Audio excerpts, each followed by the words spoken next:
Good morning students, I am Archana Gupta, your accountancy lecturer.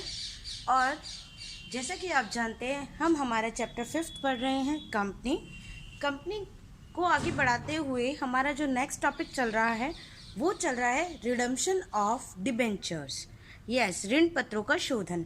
मैंने आपको समझाया था कि ऋण शोधन क्या होता है और कंपनी क्यों करती है। इसमें मैंने आपको ये भी बताया था कि जो शोधन है वो दो तरीके से किया जा सकता है, एक सममूल्य पर और एक प्रीमियम पर।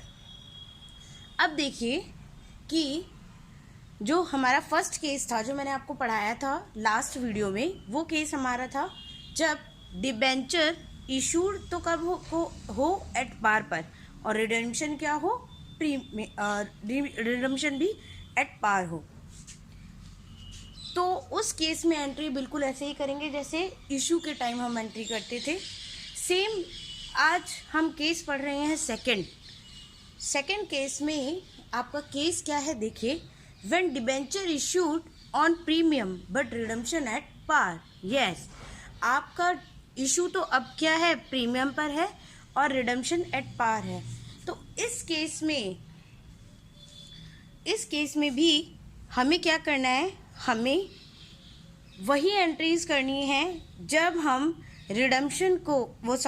डिबेंचर्स को प्रीमियम पर इशू करते थे। डिट्टो वही दो एंट्रीज हम यहाँ करेंगे और एंट्री का जो अमाउंट है वो भी उसी मैनर में होगा जिस मैनर में हमने पहले लिखा था। तो आप ये समझ लीजिए, मैंने आपको वीडियो में पहले भी बताया है कि अगर आपका इशू किसी भी टर्म में हो, चाहे वो एट पार हो, एट डिस्काउंट हो और एट प्रीमियम हो, क्या, डिबेंचर, ठीक है, तो रिडम्पशन केवल एक ही हो रहा है, एट पार मतलब सममूल्य पर।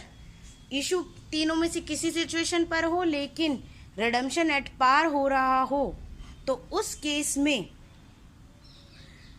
हम वही एंट्रीज करते हैं जो हम इशू के टाइम करते हैं। अमाउंट भी हम वैसे ही लिखते हैं जैसे हम इशू के टाइम लिखते हैं। तो आपको ये समझना इम्पॉर्टेंट है कि हमें ये क्वेश्चन कैसे करना है। हमें बिल्कुल भी किसी भी तरीके से कन्फ्यूज़न नहीं होना है। हमें सिर्फ ये पता है कि हमारा इशू किसी पर हो लेकिन हमारा शोधन सममूल्य पर है, तो हमें एंट्रीज इस तरीके से करनी है। देखिए, इस जो टॉपिक है इसको मैं इस केस को एक एग्जाम्पल के थ्रू आपको समझाती हूँ, आप समझिए।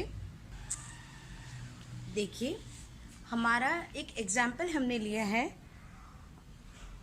एग्जाम्पल हमारा है, Rahul limited issued 5008% debenture of ₹100 each. Yes, आप देख रहे होंगे कुछ चीज़ों पे मैंने यहाँ पे रेड अंडरलाइन की है। रेड अंडरलाइन करने का मतलब ये है कि हमें ये इंपॉर्टेंस देखनी है कि हमें कुछ क्वेश्चन किस चीज़ के बेसिस पे करना है। तो इसलिए जो चीज़ इम्पॉर्टेंट है मैंने उसके लिए रेड लाइन कर दी है। 5000 डिबेंचर हमने इशू किए हैं जिसपे एक डिबेंचर की वैल्यू है ₹100, लेकिन हमने जो इशू किया है वो ऑन 20% प्रीमियम है।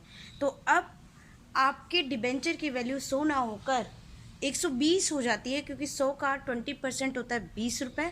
और अब वैल्यू क्या होगा, प्रीमियम सहित होगी, इंक्लूडेड होगी। तो प्रीमियम सहित होने के लिए अमाउंट आपका हो गया 100 + 20, मतलब आपके डिबेंचर की वैल्यू हो गई है 120।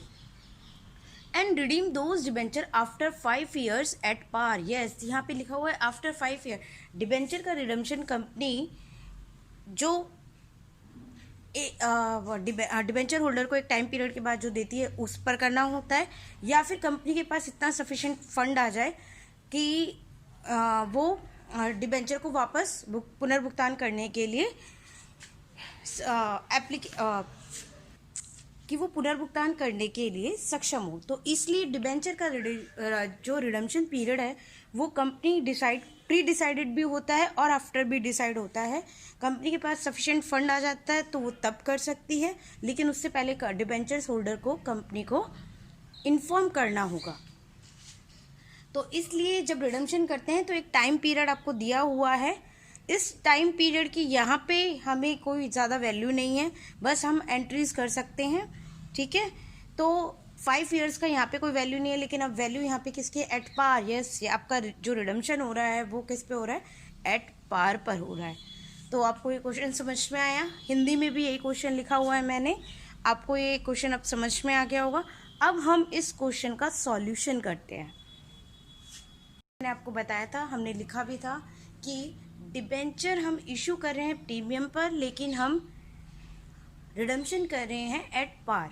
ठीक है, तो एंट्रीज वही होंगी जो इशू के टाइम हुई थी, जो हमने पहले पढ़ी हैं। डिट्टो वही एंट्री होगी, सेम टू सेम वही एंट्री होंगी, वही दो तरह की एंट्री होंगी, वही दो एंट्रीज मैंने आपको यहाँ पे करके दिखाई है, आप देख रहे होंगे, यहाँ पे आपको दिख रहा होगा।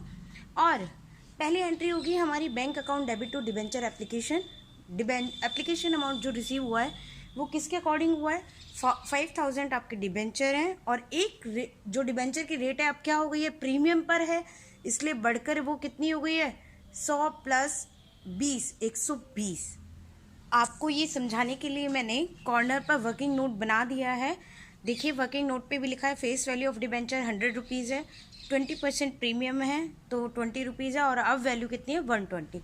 तो जो शेयर की डिबेंचर की अमाउंट आपको रिसीव हुई है वो रिसीव हुई है 5000 इंटू 120 के according, that is amount is 6 lakh. ठीक है, नेक्स्ट जो एंट्री होगी वो होगी डिबेंचर एप्लीकेशन अमाउंट को आपको डिबेंचर अकाउंट में ट्रांसफ़र करने का, और उसे करने के लिए क्या होगा? Debenture application account debit to 8% debenture account. देखिए यहाँ पे मैंने रेट लिखा है डिबेंचर अकाउंट की, तो डिबेंचर अकाउंट का 8% आपकी रेट है, और to security premium, yes security premium कितना है? 20 रुपीज़। तो 5000 into 20 equal to 1 lakh rupees आपका सिक्योरिटी प्रीमियम है। तो अमाउंट आपको समझ में आया कि हमें कैसे निकालनी है। ये एंट्रीज हम पहले भी कर चुके हैं, बिल्कुल भी टफ नहीं है हमारे लिए। क्वेश्चन पढ़ने की ज़रूरत है अच्छे से। अगर हमने अच्छे से क्वेश्चन पढ़ा है और समझा है कंसेप्ट को, तो हम ये अच्छे से एंट्री कर सकते हैं। थैंक यू वेरी मच आज के टॉपिक के लिए। कल मैं आपको नेक्स्ट हमारा जो टॉपिक है वो पढ़ाऊँगी, और वो है कि अगर डिबेंचर आप इशू कर रहे हैं किस पर? डिस्काउंट पर, और उसके बाद रिडीम कर रहे हैं at par. Thank you very much.